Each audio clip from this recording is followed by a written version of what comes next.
What's good, YouTube, and welcome to my channel. If this is your first time, make sure you guys comment down below, make sure you guys subscribe, turn on those post notifications so you guys are notified every time I drop a video. So it's official, this is my first episode of my YouBook. I am super excited, but in today's video I'll be telling you guys a little bit about how I grew up, being in foster care, being separated from family members, just being, without your parents is always hard. Being in a new environment is always hard. How are you gonna make any friends? Everything that you think about. If you guys have ever been in foster care before, you guys know what it is, but those of you that haven't, it's a very rough experience. Not being able to see your parents when you want to, not being able to be around certain family members. It's very draining at a point in time, And even though I was around family, I was still basically around strangers because I really didn't know my auntie like that, So basically I was still around strangers, and it wasn't easy living with her. It was a little hard, I'm not even gonna lie. I was always being picked on in the house, outside the house, always getting the hand-me-downs. It wasn't a good experience, even though that made me the woman that I am today. I do regret a lot of things that happened. I do wish that I could have grown up with my mother. Maybe she couldn't do the things that a mother was able to do or could have done at those moments in times, so I'm saying, so you really have to think about stuff like that, especially when you're older. I don't have any kids or anything like that, but I do know, people go through things, and I just had to accept that as I grew older, and it kind of made me a little rebellious, I should say, and I started talking back. I started having all these type of attitude issues and problems. I was always defensive. It's some of the things that I still deal with today. Hey, it is what it is. I'm growing every day. Not having the type of good clothing and everything like that really put a downer on me as well, because I got made fun of a lot in school. We wore uniforms, but they were wrinkled, they were flooded, they had holes in them sometimes they had old bleach stains. Hey, it is what it is, what I'm saying? That's just how it was for me. And I used to get picked on a lot, and I used to get just bullied. My sisters didn't want anything to do with me at school, and it was just some things that I just had to deal with on my own, and I got into this really bad fight one time, and it was one of my really good friends, and to this day we still cool, but she used to let me carry her backpack around, and she used to write all in the back of her backpack, just hearts and shit everywhere, and one particular day it was super hot, and I ended up having her backpack on, and all those hearts and stains and everything went right on my white shirt, okay? And we had uniforms, so we didn't have too many pairs of shirts, you had 2-3 pairs to last you through the week. You had 2-3 pairs of pants to last you through the week. You better make it work. You feel what I'm saying? So I had a stain on her shirt, and I told Donna, I'm like, girl, I'm gonna get in trouble for this. She looking at me like, girl, my auntie was mean. So I told her, I'm like, bro, I'm gonna get in trouble, trust me. So for sure, I went home with that stain on my shirt, and I ended up getting in trouble for it, right? So the next day I was pissed that I got in trouble, so I told her, I got in trouble for that, we need to fight, something gotta happen between us, you know what I'm saying, so we can get our little understanding, and Donna, she wasn't no punk, so she was like, shit, hell yeah, I'm with it, So we ended up waiting till after school. And you know how elementary, it was middle school. You know how middle school is, yeah. Everybody kind of gossip about the fight, you know what I'm saying? Then everybody gets into this big old crowd, and then everybody want to follow the people that's fighting. Everybody following down there. I'm walking. I don't care, you know what I'm saying? I'm just walking nonchalant. And once I get to the front, you know what I'm saying, I already knew it was about to happen. So she was across the street, I was on this side. I just dropped my backpack. We just get to fight in the middle of the street. Lord have mercy, the principals and them came out so freaking fast, y'all, and we ended up getting broken up, and I think we had to have an after school detention So we ended up having like an after school detention. Parents was called. So I already know once I get home, I already know I'm getting in trouble.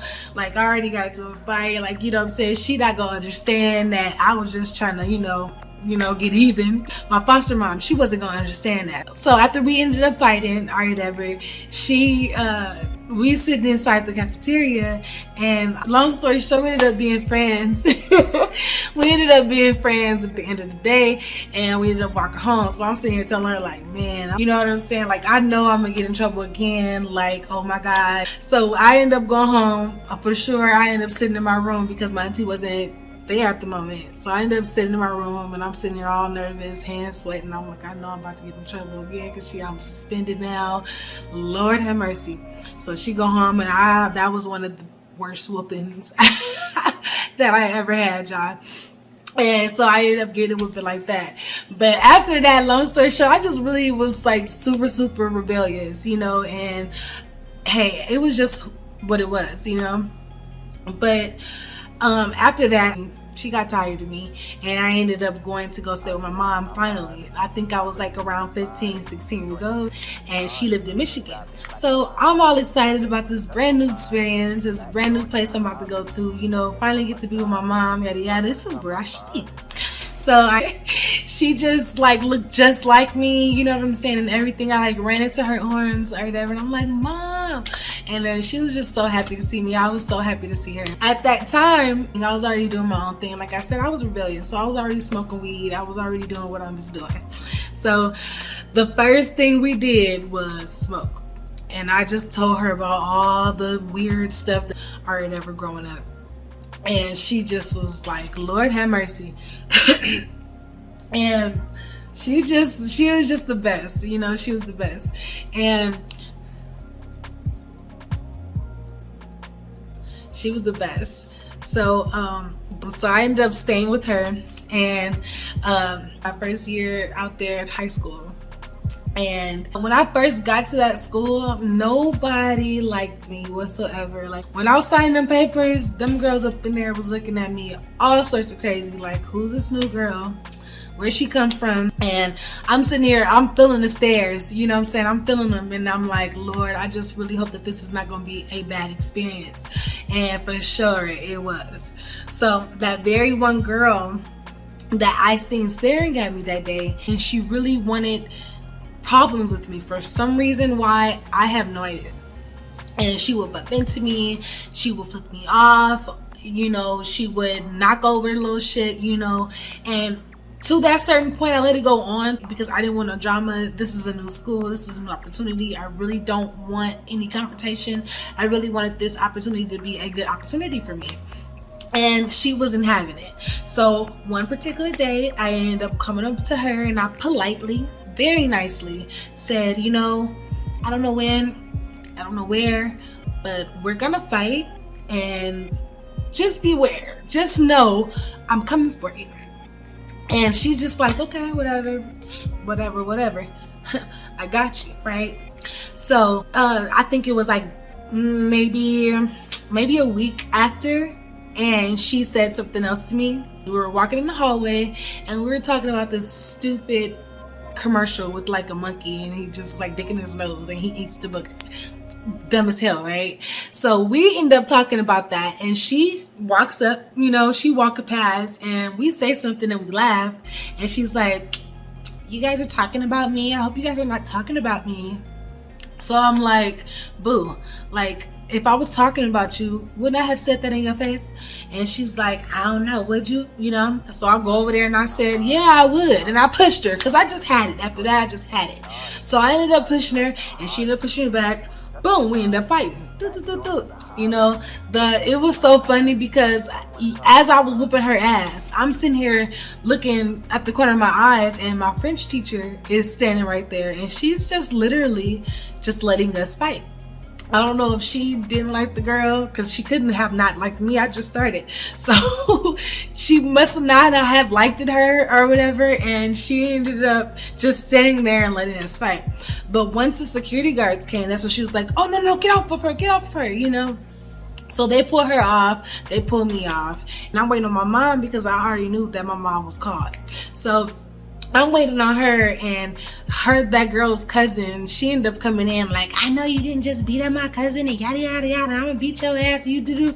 I said, bitch, do it. Like, I'm standing right here, like, what you gonna do? You know what I'm saying? You know what she did? She turned around and she went the other way. You know what I'm saying? So my mama come, and she like, I am so pissed off at you, yada yada. How did you get into a fight? I told you not to get up here doing that. And I'm like, look, she started this. I try not to fight her. It is what it is. But she looked me up and down, and she like, you don't even look like you've been into a fight. I had these cute braids going to the side, and they were really, really long, and they had beads. That was a style, okay? Actually, it was, because now it's like Beyonce braids or lemonade braids. But basically, I had some like lemonade braids, and they were going to the side, and I had my little beads on, and I had like this little white shirt, blue jeans, white shoes. She looked at me up and down, and she's like, you been into a fight? She's like, you don't even look like you've been into a fight. And we both start laughing, even though I'm still in trouble. So she like, all right, let's go, you know. So we go home, and I'm sitting at the there, and I'm telling my mom everything that happened. She understood, but I still got in trouble, you know. And one of the officers that was working there, his name is Officer K, shout out. His name is Officer K. He came to my house because he was real cool with my mom, and you know, he wanted to adopt me and the whole 9 yards. So he comes to the school, and he has his whole speech, and he's like, yeah, I'm very disappointed in you, Christy. You shouldn't have done this, and I really hope you get a chance to grow up, and yada yada yada. I'm like, yeah, okay, whatever. This girl was picking on me at the end of the day. And before all this happened, I ended up telling the principal, which turned out to be her uncle, that she was fucking with me, you know, and because they were related, he didn't do much, you know. So after all that happened, I ended up getting suspended. But we had to go to like this court date type of thing, to where you have like a final decision on what you're going to do with that child, and you're going to have a conversation with all the parents and the principal and school board. Boom, you guys going to figure out what's going to happen next. So they ended up deciding to kick me out of every single school in Kalamazoo, and I could not have a learning experience. I did not have a learning experience whatsoever. So that got me into doing whatever, and I ended up going to jail and doing all of that, but that's for another time. That's for another video, y'all. But yeah, so I ended up just being dismissed from all the schools, and it was just horrible after that. And the courts ended up finding out, because I guess it's because of my social security card number was being used or whatever. The foster people ended up finding out that I was with my mom. So I ended up having to go to another court day, and I ended up getting shipped right back to my aunt's house, which was horrible. And I wasn't there for like no more than like 2 or 3 weeks, and she ended up was saying, fuck it, I'm going to take you and move you to Las Vegas. Yeah, I ended up staying in Las Vegas, and it was fun, but I was underage, so it really wasn't much I could do, you know. But I ended up being rebellious there too, and I ended up getting sent to like an all-girls home. Once again, I was there with people that I knew, but I didn't get along with. But at that time, because they were in that situation with me, we ended up getting along, and we ended up being friends at the time, which was really, really crazy. But we was really, really cool with each other, and we used to sneak out late at night. You know, the staff, like some of the staff there were like super, super cool, and some of them were like, you know, age appropriate, to where they really didn't give a shit, and they just let us go out as long as we were back before the next shift come. We were a-okay. So that's basically what it was, you know. And yeah, it was crazy in Las Vegas, but I really, really, really enjoyed it. But yeah, this is only part 1 of this video. I hope you guys liked it. I hope that you guys like this video. I hope you guys will comment, share, like, subscribe. Do it all for me, you guys. Support your girl. And I will be back with part 2. I'm out.